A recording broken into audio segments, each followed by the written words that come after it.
From disputes involving referees to allegations of match fixing, the world of snooker has seen numerous controversies. Today, we present the top 10 of these controversies and explore how they continue to fuel debates within the snooker community. Number 10. This incident happened in a match between Ronnie O'Sullivan and Judd Trump. As Ronnie goes back after playing the shot, the referee tells him he had noticed him doing something. Ronnie, on the other hand, denies it and says he saw nothing. Ronnie. What just did you see? I saw it. No, tell me. What did you see? I'm not tell me what you said. I'm not going to see it. No, you tell me what you said. You saw nothing. Alright. You saw nothing. Don't look at the camera. You saw nothing. Okay. I'm not. Things escalate, and we see Ronnie pointing fingers at the referee. Even if there was a problem, this talk should have been out of the snooker table. Good thing it didn't distract Trump from his match, and he won.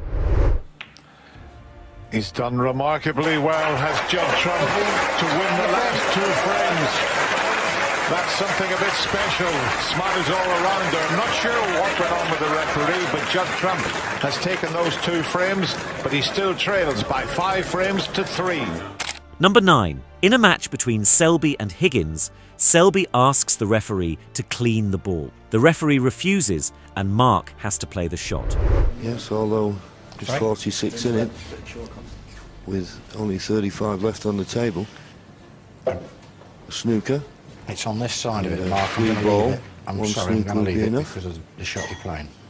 Right, okay. The commentators are of the view that the ball should have been cleaned no matter what. What do you think? Well, I know what Alan Chamberlain's saying, but I don't agree with it. If he wants the ball cleaning, I don't care where there is, get it cleaned. Well, absolutely. What if he's playing a thin cut for a pot or something? Exactly. Number 8. Alex Higgins has always been surrounded with controversy. In this match, he fights with the referee, John Street, who refuses to move. I'm sorry. I'm staying here. You play on our referee.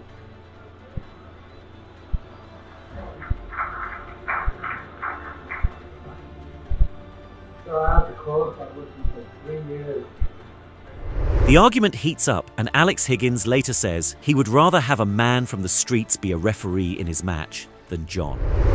I mean, I would have accepted a man off the street to referee. I would have felt much more comfortable.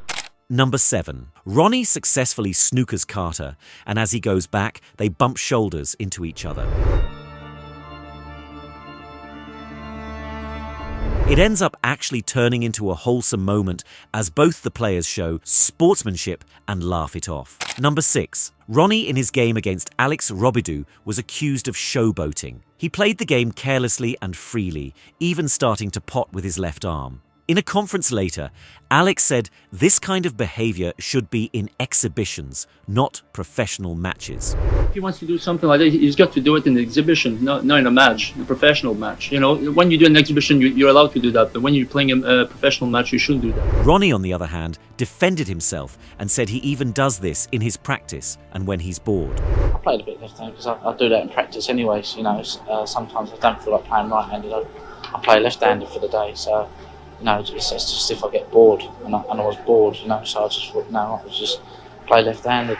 Number 5. Alex Higgins' whole career remains to be a controversy. He was one of the greatest of all time, but drugs got the better of him. In his 1990 press conference, he got very mad and quit snooker after saying a lot of things. Hear for yourself.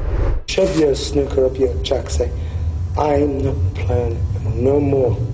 I won't be raising a cue again. I've had all sorts of shit thrown at me by the media over the last 6-7 years. I was supposed to be the stalwart of the game, the guy that took all the brunt. Well, the kid that took all the brunt was absolutely sick up to here and further about taking all the shit. And I'm not prepared to take it any longer. Let's see what you do without me. Because I ain't playing no more. Good night, boys. Alex, Number 4. Match fixing is one of the worst things that can happen to a sport, and its consequences are strict when caught. Stephen Lee was banned from snooker for 12 years because he was found to be fixing matches. In his match against Higgins, he was found to be missing shots on purpose, which led to his capture. Although I suppose there was more excuse for Lee missing that easy ball than there was for Higgins.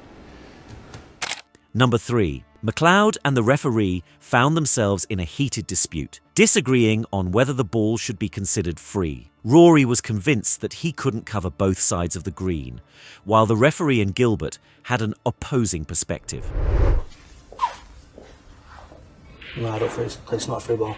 Can you call someone else out No. just to check it, just to make sure? No. But that's a free ball, because I can't hit this side of that red before I hit the black. From over here? No. From where it is, From over here? I cannot hit that side. You're right. I cannot hit that side of the red green before I hit the black. Is that right, David, or not? I don't think that's free ball. You have a look from have a look from here, The David. guy's the ref here. No, but have a look from here. Have a look from here. Rory, sorry. I've made my decision.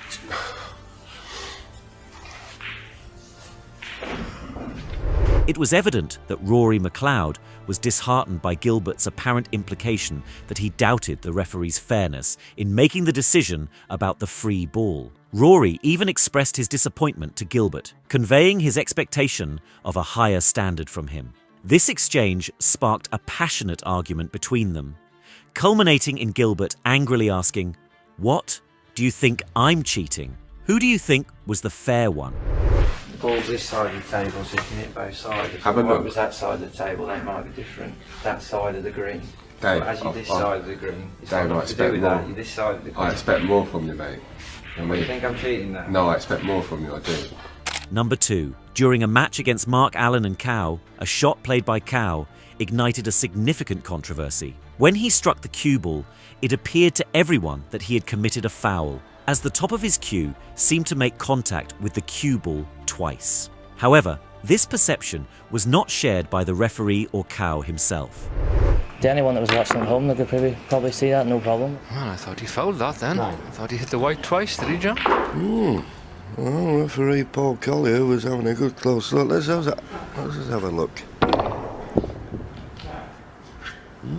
Later, in a press conference, Allen vocally asserted that it was an unmistakable push shot. I thought the big turning point in the match was at 5-4. He was in the balls at 5-4 and Paul Collier, the referee, missed a blatant push. It was quite obvious to me. To add to his frustration, Allen ended up losing the match in an unfortunate manner by potting both the red ball and the cue ball itself. His initial elation transformed into profound disappointment. Subsequently, Allen was fined $10,000 for accusing Cow of cheating. He later issued an apology, acknowledging that despite his belief that the shot was indeed a foul, Cow was the apparent victor, and he wished him the best of luck in the remainder of the tournament.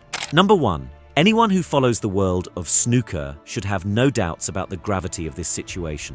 When John Higgins and his manager travelled to Kyiv to promote snooker events, they unexpectedly encountered 2 individuals who claimed to represent the former British newspaper, The News of the World. Little did they know, these 2 individuals were undercover reporters who discreetly recorded their meeting. During this encounter, they managed to persuade Higgins to tentatively agree to manipulate match outcomes in upcoming events. So 4 frames, 1 per.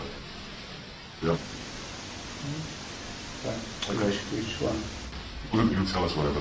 I mean, we're not going to discuss it ever again. You just sit me up. Yeah. Yeah. We agreed? Okay. Yes. Yeah. Though the specific matches were never explicitly determined. What many people might not be aware of is that this unsettling incident occurred during the World Championships, shortly after Higgins' second-round loss to Steve Davis. Higgins maintained that he had no genuine intention of carrying out any such actions. He would have said anything to extricate himself from the situation. Nonetheless, this did not prevent the snooker authorities from imposing a 6-month ban on him for failing to report the incident and being associated with match-fixing discussions. Don't forget to hit that like and subscribe button if you guys enjoyed it. Until next time.